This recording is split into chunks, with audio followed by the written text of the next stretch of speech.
Oh, YouTube, I'm back. This week we're going to talk about the dynamics of racing. Here's a good little quote here. Sebi Kinley once told me there's only 20 guys in the world that can win this race, Kona obviously, and half of them won't make it to the start line, or they'll show up so injured they won't make it to the finish.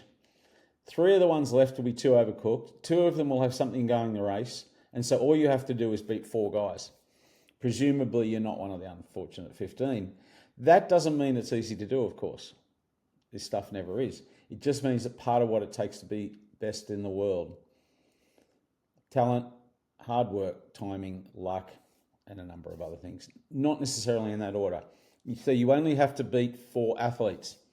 They're just the fittest, fastest, most ready to go 4 athletes in the world.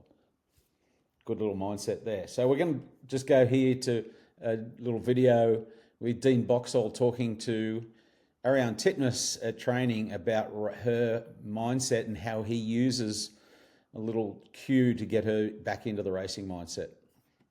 Arnie, you've got to wake it up. Because when the suit's on, it's like wearing the bat suit.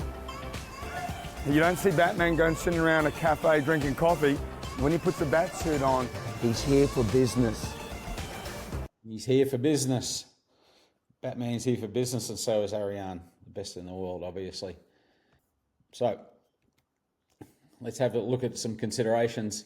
A smart athlete is a successful athlete.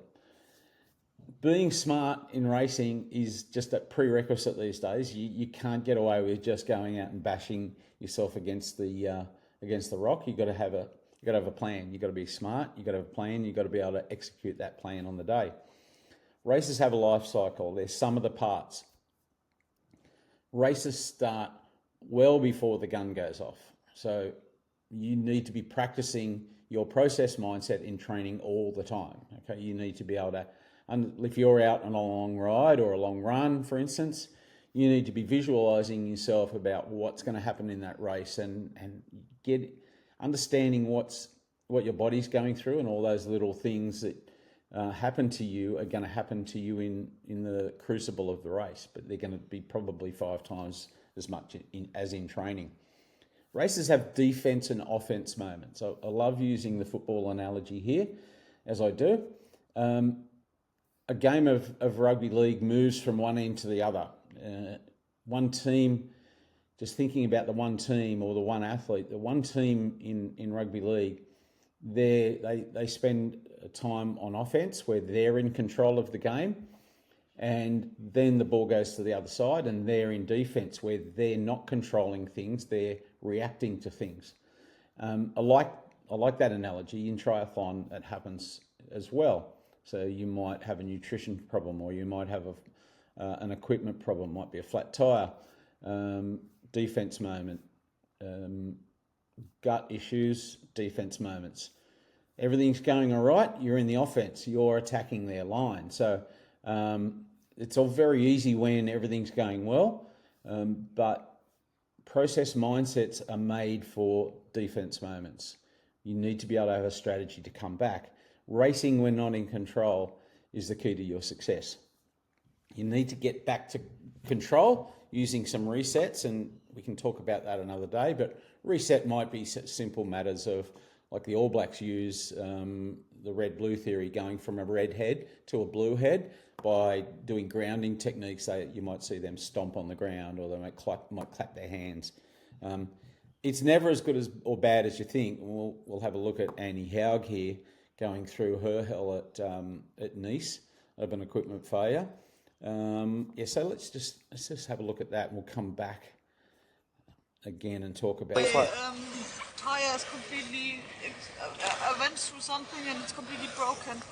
So it looks like the tyre shredded. She's gone through something just out of transition. Got no idea how that happened, but no one seems to know at this stage what happened. She's left with the pieces. She's got to try and mop it up. She doesn't know what to do. She's on the side of the road. A lot of people around her. Crucible moment here. Nick, I don't know if that's still working. I don't have a pump anymore, nothing. Maybe that kind of stuff. using tube tyres, or maybe she just was going to put a tube in. But she's packed it up here and gone home. Unfortunately, mutual service was 5k up the road, not straight out of Sorry, town. Annie.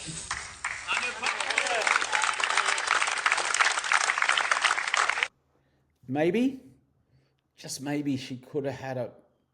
It's really hard to, like, you can't go through every single scenario in a race course, especially in an Ironman, because there's so many scenarios. But flat tires do happen in transition, and they can happen just outside of transition. There might be a lot of rubbish on the road from spectators or what have you. Maybe, I'm not sure whether she knew where the neutral service was, but having a plan for this might have really been able to save her race. Not quite sure. Anyway, back to the slides. For some recommendations to finish off with, process mindset is it, but awareness is the key to success. So being aware of what your strengths and weaknesses are. Is a swim start your weakness? Is the early part of the run? Is the mid part of the run? The end part of the run is usually not a problem because most people can see the finish line from there. You've got to know the enemy. You've got to know your enemies, and you've got to have a strategy to beat them.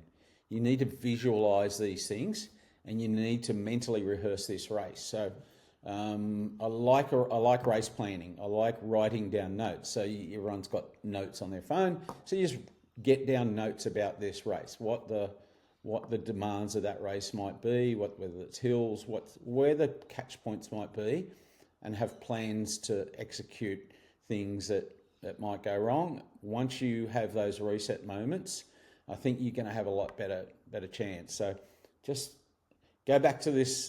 always go back to the football analogy of attack and defense. You know that the day is going to be attacking and defending all day, okay? Hopefully you're going to be attacking more than you're going to be defending. It happens. You know, Western Sydney is a classic one.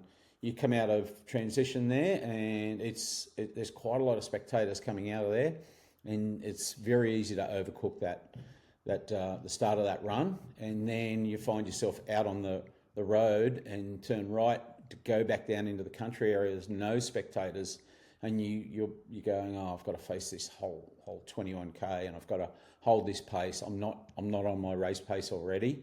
So that moment of I'm not on my race pace or I'm not on my race power, it's very daunting. It's like, now my PB is gone.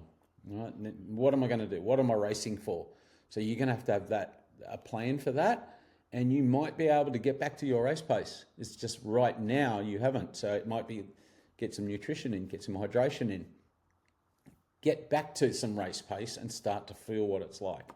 And anyway, these are the things that I hope you can take through to your next race. Having a plan, know the race, know yourself, and enjoy your racing. Have a good fun with it. See you later.